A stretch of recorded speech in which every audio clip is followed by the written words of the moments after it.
Day 1 నుంచి 2023-24 నుంచి నా మీద పగబడ్డాడు సజ్జల రామకృష్ణారెడ్డి.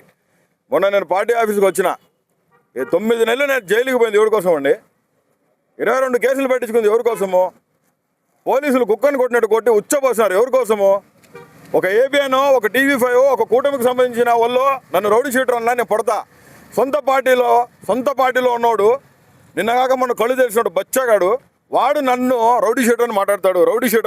వాడితో వాడు మీడియాలో పోస్ట్ చేసుకున్నాడు. వాడు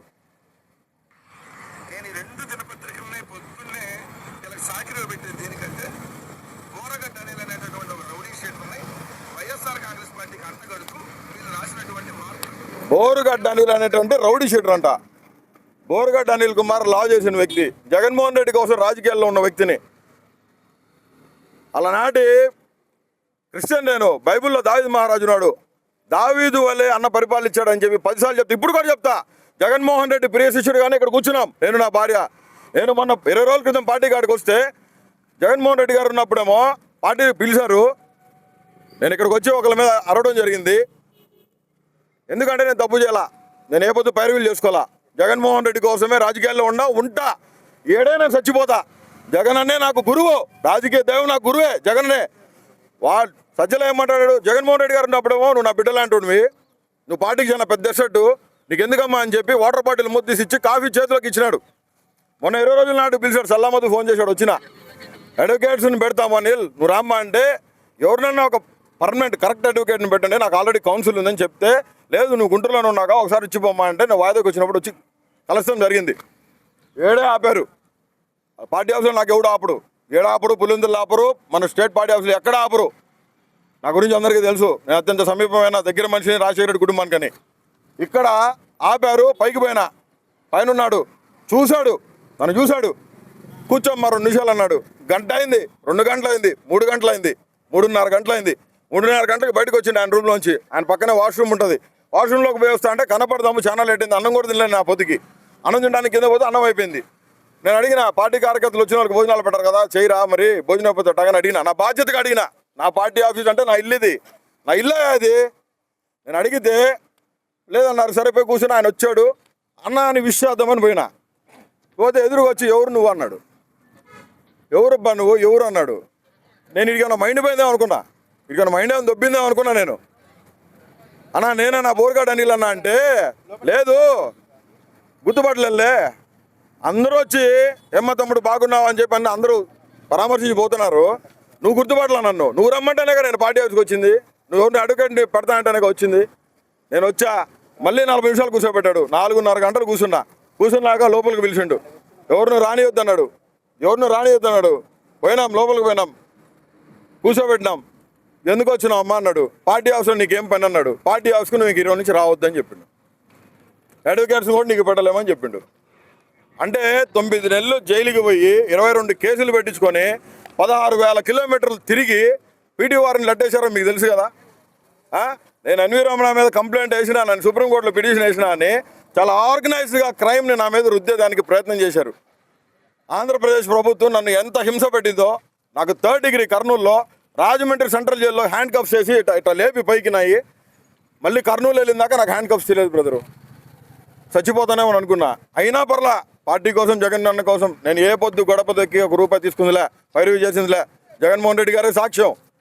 ఈ విషయాలన్నిటినీ నేను అన్నదాకా పోనీయకుండా కప్పి పెడతా ఉన్నారు. నాకు జరిగిన అన్యాయానికి నేను ఇక్కడ నన్ను అవమానించాడు. మా చెల్లెళ్ళు 5 చెల్లెళ్ళు, నాకు ఇద్దరు డాక్టర్లు, 3 ఇంజనీర్లు ఉన్నారు. నా 2 చెల్లెళ్ళు చాలా పెద్ద ఫ్యామిలీస్ని రిప్రజెంట్ చేసే ఫ్యామిలీస్కి ఇచ్చున్నాం.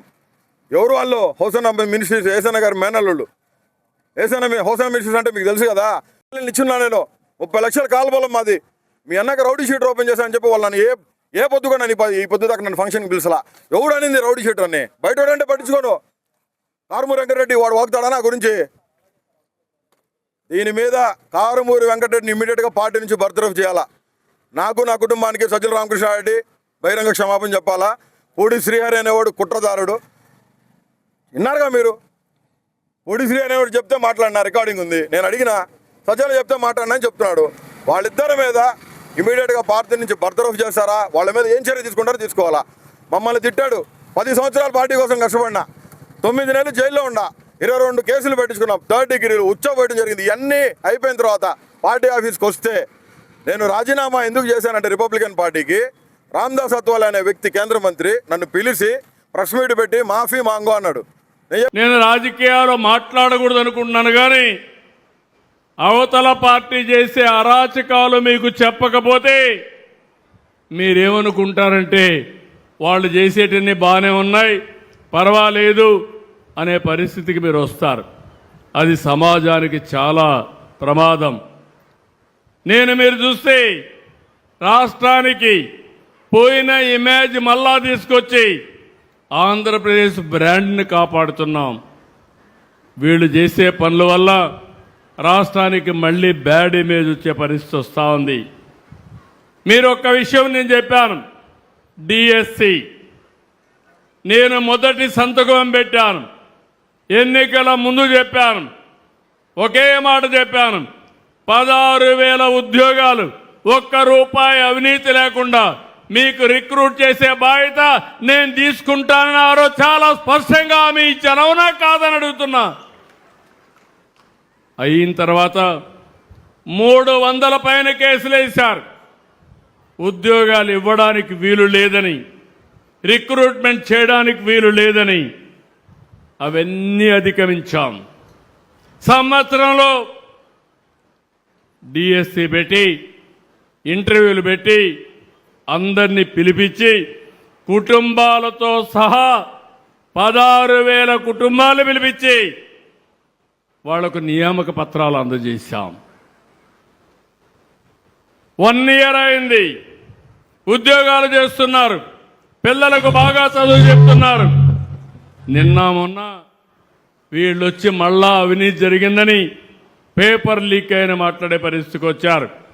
ఇంతవరకు ఒక్కరు కూడా బయట వాళ్ళు చెప్పలేదు. ఎవరు రాజకీయం చేశారంటే గొడ్డలి పార్టీ రాజకీయం చేసే పరిస్థితికి వచ్చారు. ఆ విషయం మీరు గుర్తుపెట్టుకోవాలి. దీనిపైన కోర్టుకు వెళ్ళారు. కోర్టు మళ్ళా చీవాట్లు పెట్టింది, కొట్టేసింది.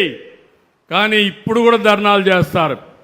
ధర్నాలు చేసే వీళ్ళు చేసే పనులు మీరు చూస్తే ప్రజలకు ఇబ్బంది కలిగించాలని ప్రయత్నం చేస్తున్నారు. ఒక తరాన్ని నాశనం చేశారు.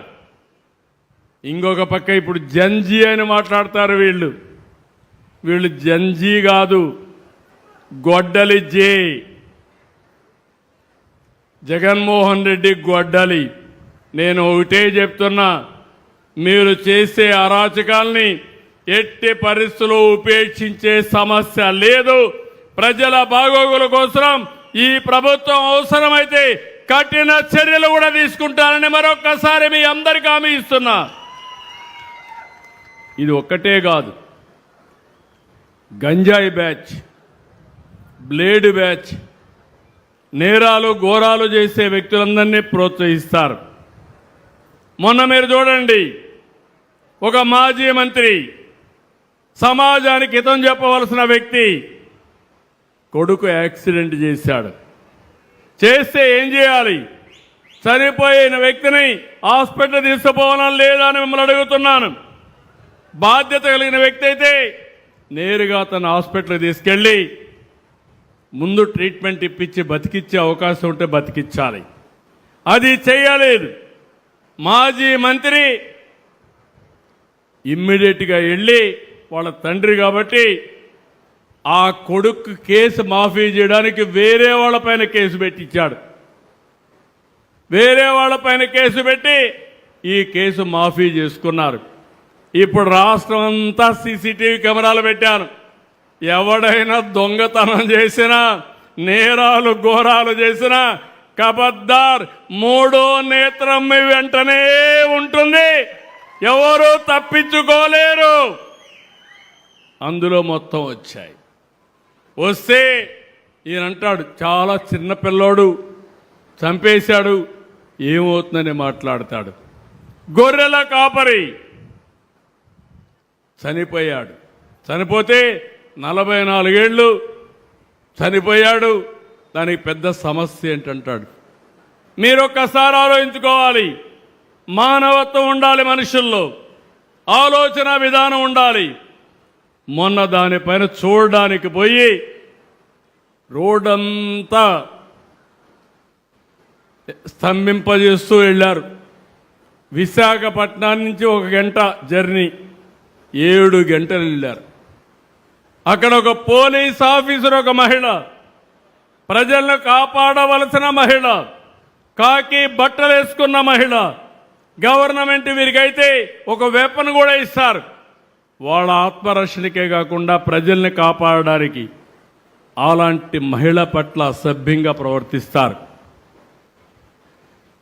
మనుషులు మామూలుగానే మహిళని ఎవరన్నా టచ్ చేస్తే మనం అందరం కూడా చాలా కోప్పడతాం. అవునా కాదా అని అడుగుతున్నా. వెకిలి చేష్టలు చేస్తారు, ఇష్టానుసారంగా చేస్తారు. కడానావిడిని మాప్ చేసేసి ఇష్టానుసారంగా అసభ్యంగా ప్రవర్తిస్తే కనీసం కండెం చేసే పరిస్థితి లేకుండా పోయింది. నేను అడుగుతున్నా మిమ్మల్ని, పోలీస్ ఆఫీసర్కి, మహిళా పోలీస్ ఆఫీసర్కే రక్షణ లేకపోతే మీకు రక్షణ ఉంటుందా? మహిళలు మీరే ఆలోచించమని కోరుతున్నా. మీకు రక్షణ కావాలన్నా లేదా అని అడుగుతున్నా. గంజాయి బ్యాచ్ కానీ రౌడీలు కానీ రెచ్చిపోతే మిమ్మల్ని కాపాడడానికి ఎవరుంటారని అడుగుతున్నా. అందుకే నేను ఒకటే చెప్పాను, ఇది కరెక్ట్ కాదని చాలా వరకు కండెమ్ చేశాం. ఈ 2-3 సంఘటనలు మీకు ఎందుకు చెప్తున్నానంటే ప్రజా చైతన్యం చాలా అవసరం. నిన్న పొగాకు రైతుల మీద ఎక్కడైతే వెస్ట్ గోదావరి జిల్లాకి వెళ్ళారు, ఏలూరు జిల్లాకి వెళ్ళారు. ఏలూరు జిల్లాకి వెళ్తే నాకైతే ఆశ్చర్యం. ఈరోజు మీ అందరికి అభిమానం ఉంది, వచ్చారు. ఇప్పుడు ఎన్నికలు పెడితే చీరాలలో మొన్నటి కంటే ఎక్కువ మెజారిటీ ఓట్లు ఇవ్వడానికి సిద్ధంగా ఉన్నారు. రాష్ట్రంలో కూడా ఈ పరిస్థితే. ఇలాంటి సమయంలో ఒక పర్యటన పెడతారు, పేరు పొగాకు రైతుల కోసం, చేసేది రౌడీజం. ఎక్కడికక్కడ రప్ప అంటూ రోడ్డు మీదకి వస్తారు.